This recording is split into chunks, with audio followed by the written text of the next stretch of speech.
Hey, what's up guys? Today we're going to be doing my character build showcase of the one, the only, Rosaria.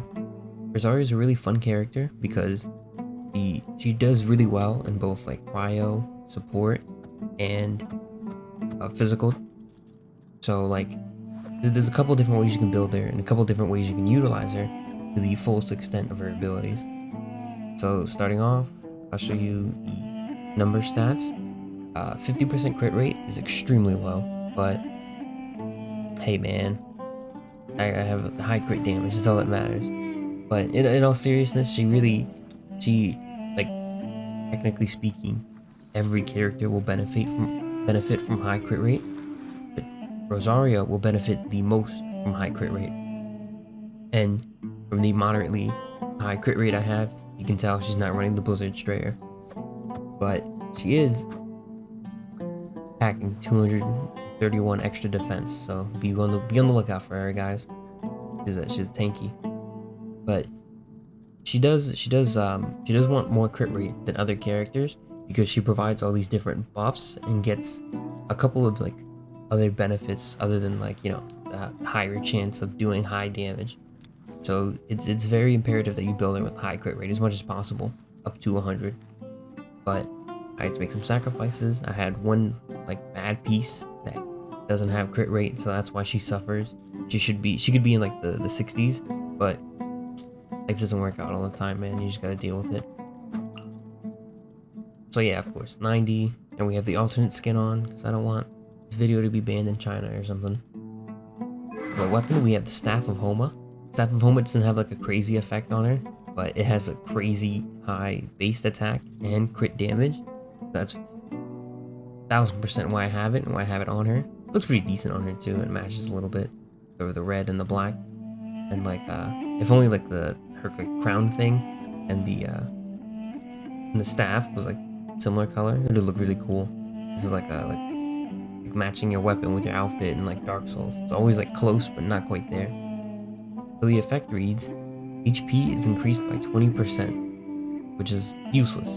Absolutely has no use for Rosaria as a character, but it does come up.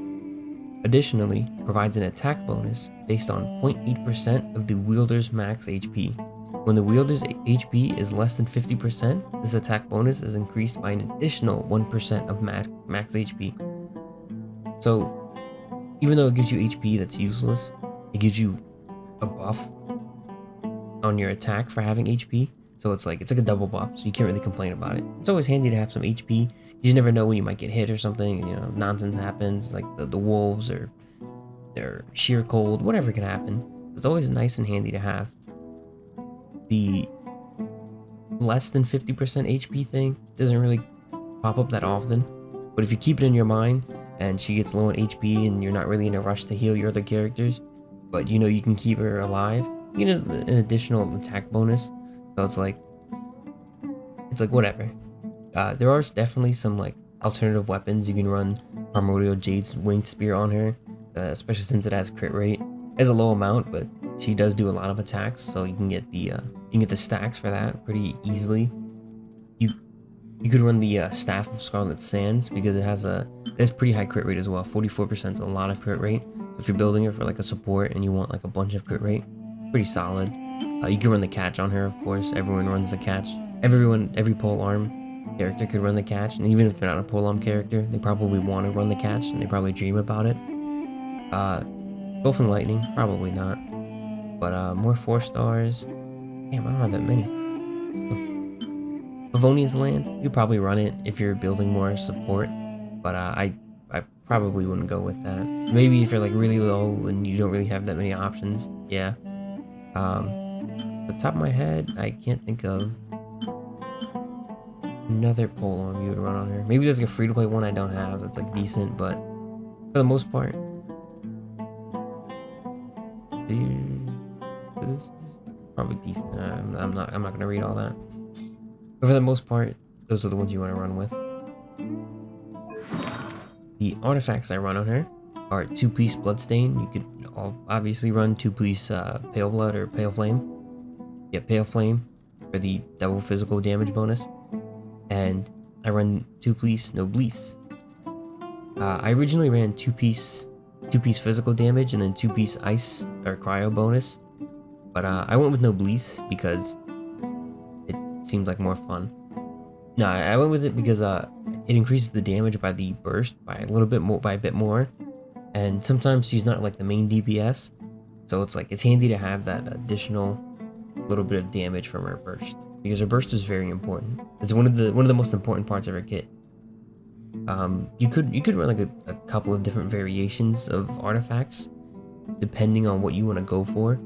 So if you want to go for pure physical damage, you can run two-piece Bloodstain, two-piece Pale Flame, and live a pretty decent life doing that.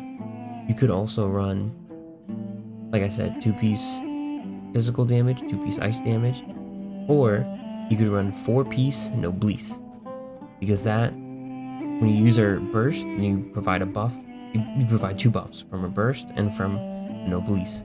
So that's a very valid option if you're running her for support. Next up, for her constellations, I have her C6. I'll never forget when I got her C6. She was on Kokomi's banner, and that month Amber was in the Paimon's shop. So I summoned on Kokomi's banner, and I got Rosaria C6, and then with all the star glitter, I had Rosaria at like C2 or something. I did a lot of summons, and then with the star glitter, I got Amber C6, and like the trade-off was that I spent money and got Kokomi, and I was like, damn man, I really did not want Kokomi. I would have rather lost a 50-50, but I got Rosaria and Amber out of it. So these actually have really cool names. So Unholy Revelation, when Rosaria deals a crit hit, see the crits popping up. Her attack speed increases by 10%, and her normal attack damage increases by 10% for 4 seconds. That is a really good constellation. C1 being that good off the bat, it makes you so excited for C2. Land Without Promise. The duration of the Ice Lance created by Rites of Termination is increased by 4 seconds. That is huge. 4 seconds is like 20 minutes in battle time. And having your burst stay up for an additional 4 seconds is golden. And it really shows. It's like that 4 seconds, it lasts a long time, dude. C3 increases her scale damage by 3. And C4, Ravaging Confessions crit hits. Ravaging Confession is the elemental skill. Crit hits regenerates 5 energy for Rosaria. Can only be triggered once each, but once each time Ravaging Confession is cast. Pretty solid. Get some extra particles on your crit hits. If you're running Favonius Lance, there's going to be like a billion particles floating around. You might start drowning in them. That's how many particles are going to be around. C5 increases the burst by 3 levels. And C6, Rites of Termination. Rites. Multiple rites. I don't know why that sounds weird.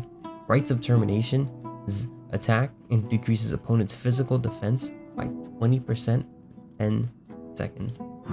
Rites of Determination was our burst, and it lowers physical resistance.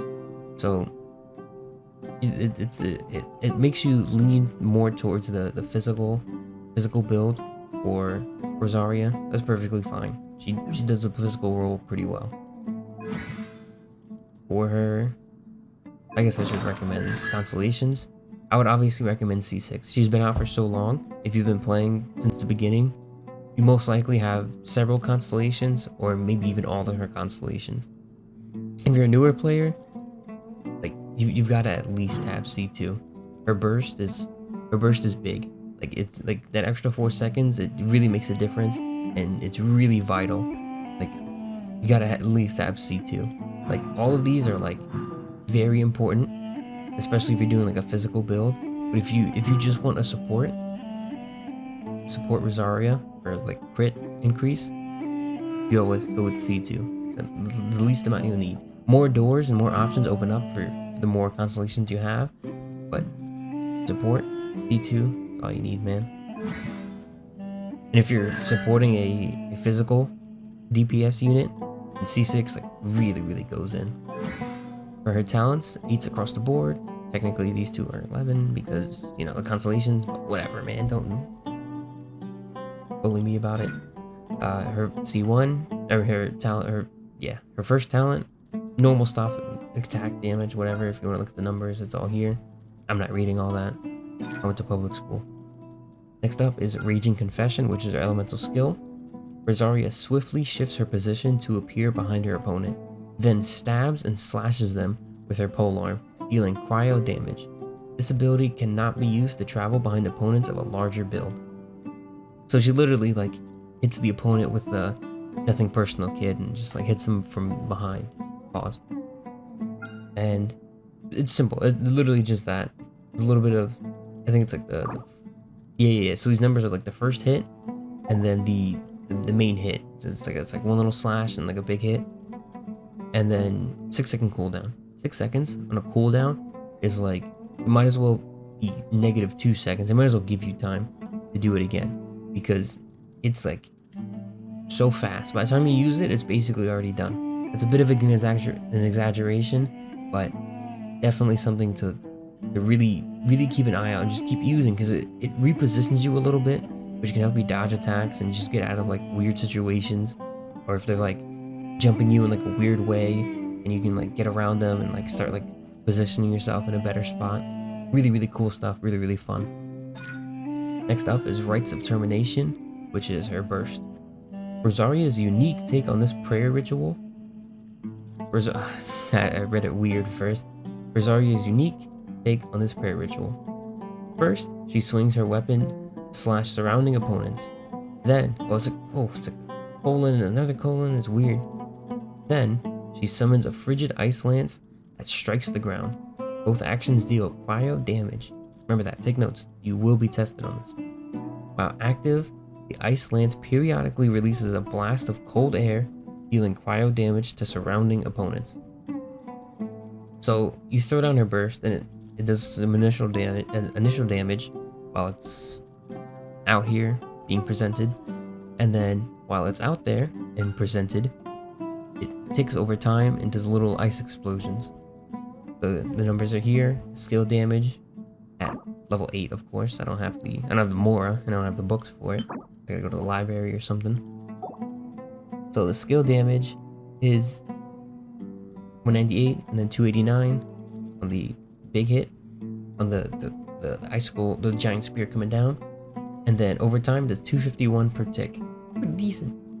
It lasts for 8 seconds. This is, I'm pretty sure this is before the constellation. I don't think it like changes the numbers here. So the added 4 seconds is 12 seconds. You're giving it like a 50% increase on its time out there, which is absolutely gigantic. It's like the size of like the Grand Canyon, how big of a change that is. And the cooldown's 15 seconds, but whatever, it's a burst. You'll get the energy while you build up and wait 15 seconds, so whatever. And then energy cost is 60, but like I don't know what those numbers. I've never actually paid attention to energy cost. So like I don't know what any of the numbers look like.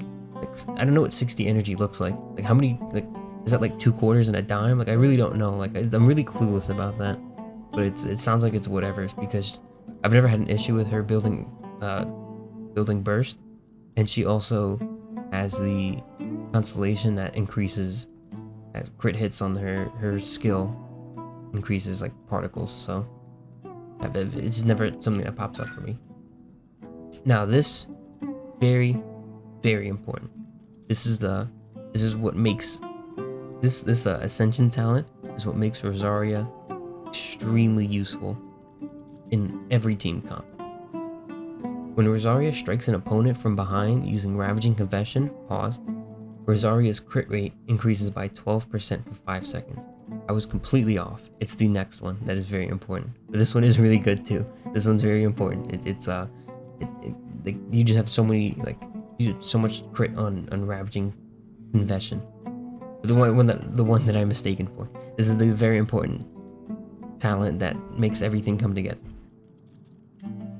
Casting Rites of Termination increases crit rate all nearby party members except Rosaria herself. It's like self-racism. It's like you just excluded yourself by 15% of Rosaria's crit rate for 10 seconds. Crit rate bonus gained this way cannot exceed 15%. So if you have like 100% crit rate, then you get the extra 15% on all your characters.